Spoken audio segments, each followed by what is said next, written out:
যদি আর না ফিরি, হয়তো কোনো এক ভোরে হঠাৎ করে থেমে যাবে আমার নিঃশ্বাস।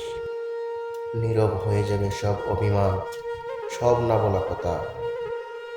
যাদের সাথে প্রতিদিন কথা বলি, হয়তো সেদিন তারা শুধু একটা কথাই শুনবে, আমি আর নেই। কত মানুষ কষ্ট পেয়েছে আমার কথায়, কত মানুষ নীরবে দূরে সরে গেছে, তার হিসাব কোনোদিন রাখিনি। আজ হঠাৎ মনে হচ্ছে, এই ক্ষণিক জীবনে আমরা কত অহংকার নিয়ে বাঁচি, কত সহজে মানুষকে আঘাত করি।